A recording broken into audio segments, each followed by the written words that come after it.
have the in-between stuff. I consider this the sweet spot, really, because you're combining real-world looking scenes with things you can't have in the real world. So you can identify with that real stuff, but demos like these allow you to see some cool new artistic ideas sort of playing around with them. So this first example, track 1 by Fairlight, I let run a little long because it has several great examples of this.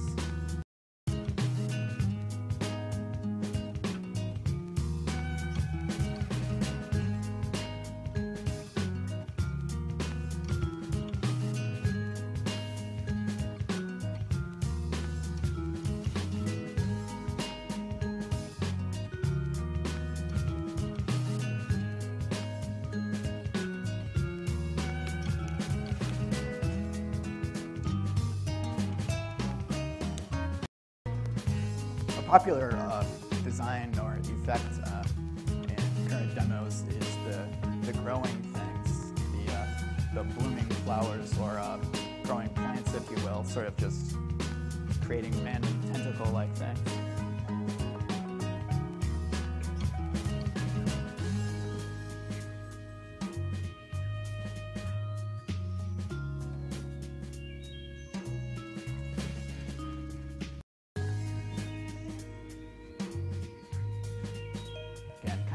Combining math with nature.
All right, and the next example, a little shorter, is abstraction in a city. It's that new Farbrausch demo that is raving about that I happened to see in person at the Breakpoint competition. And it is also just a little note for anyone who cares, 180 kilobytes. So it's just a part of it.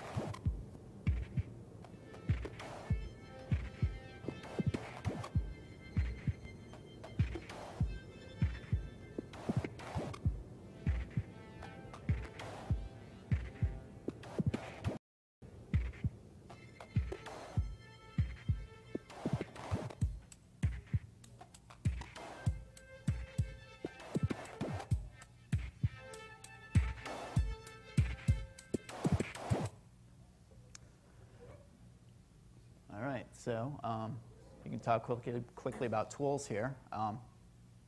There's coding, graphics, and music, basically. Programming, use whatever development tool you got. Assembler used to be the popular language among the computers of the past. Now it's more of a C, C++ type of thing. I'm not a coder myself, so I won't go too far into detail about it. Except for Quick Basic, where I rock. And then graphics. Deluxe Paint was the thing with the Amiga, and of course now everybody just uses Photoshop.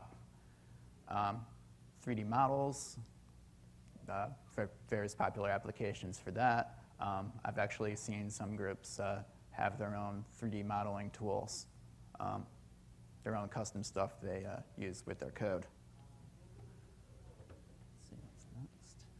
Tracker is something I'm a little more familiar with. This was the popular music making tool of the demo scene in the 1990s mostly. Started pretty much on the Amiga because Amiga hardware, the sound had 4 digital channels mixing in hardware. So it was only natural that someone would make up software to allow you to make instruments or samples on those 4 channels or tracks, if you will.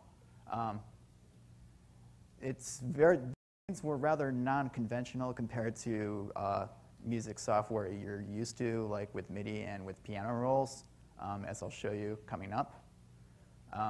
But the mod file created was pretty small because they only had to store each sample once.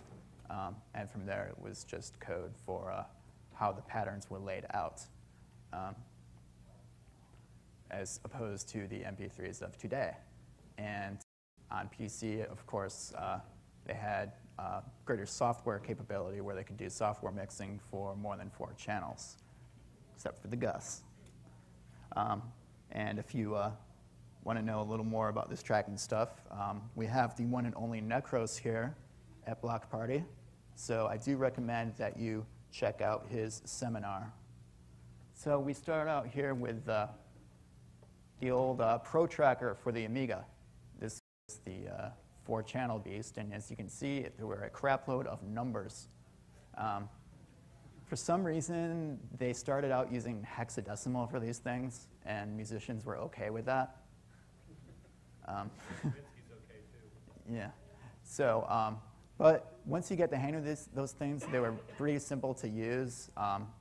You had the notes on your keyboard, like piano notes, so you could just whiz tracks there like so. Moving on to PC, Fast Tracker 2, which is sort of a copy of Pro Tracker, but has 32 channels instead. This came out in '94. They put everything on one screen. And it has a cute Nibbles game on it. Again, once you get the hang of it, apparently it is easy. My weapon of choice was Pulse Tracker, based on Future Crew's Screen Tracker, where things were sort of split up into different screens.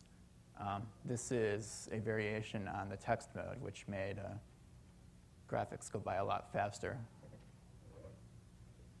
So moving on to modern times, this is Renoise, something I probably want to get familiar with a little bit more. Has various tracker-like components on it, but allows you to do more with VST plugins and such. And then there's Buzz, which I never quite understood. Yeah.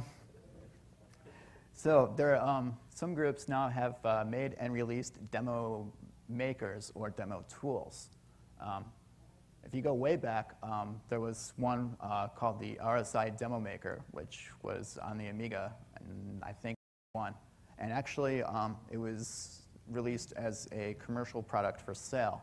I don't have a screenshot of it, but it was kind of what you think it would be. It allowed you to have this scroller, have these balls, have this logo here.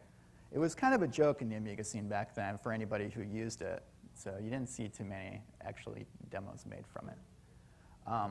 In the modern era, we have some other ones, and they're actually free for download.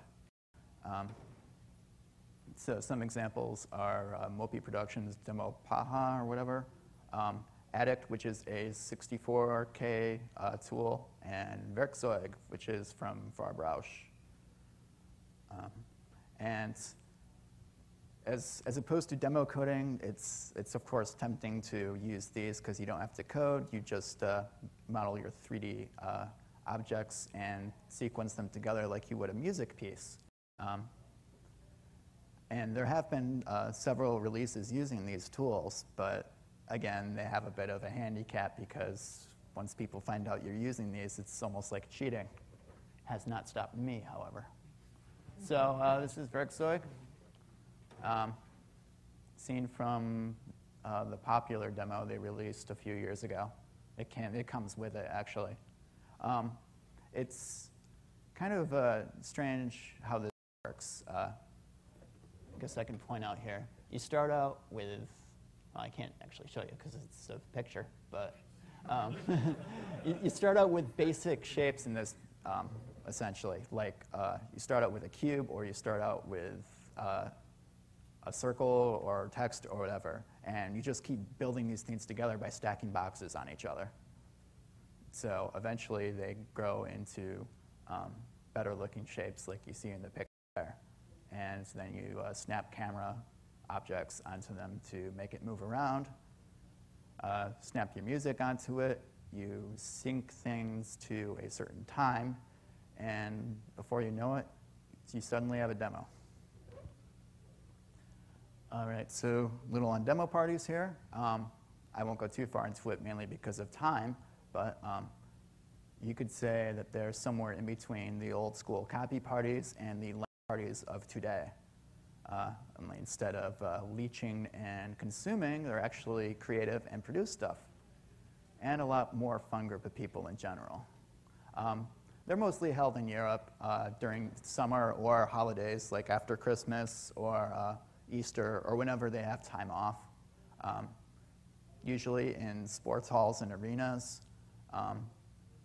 and can vary in size from small ones in small towns to large arenas used for rock concerts and stuff.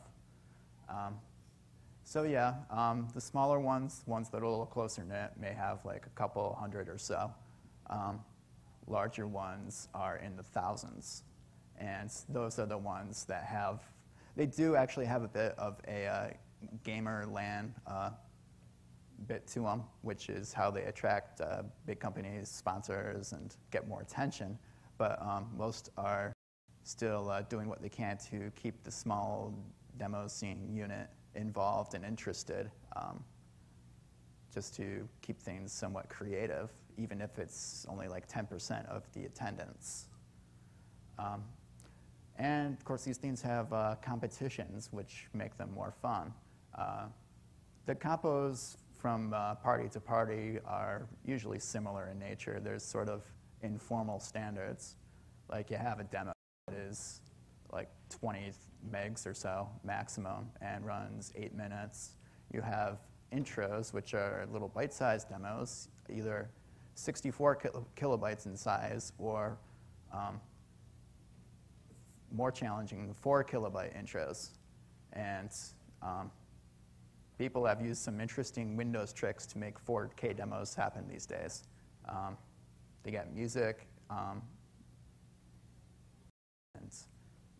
all kinds of stuff.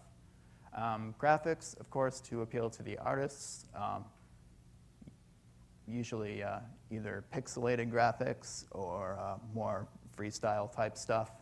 And wild competitions, which can either mean any demo on any piece of hardware you want, or even going as far as anything at all, which might end up like a talent show. So those combine various fun compos and fast stuff like 3-hour music keep things going. So this was the outside at Breakpoint this year. That was like one part of the hall, and the rest of the hall, or the sports hall, was this big orb-looking thing over here. They had a nice food service, as you could see there. Weather was beautiful.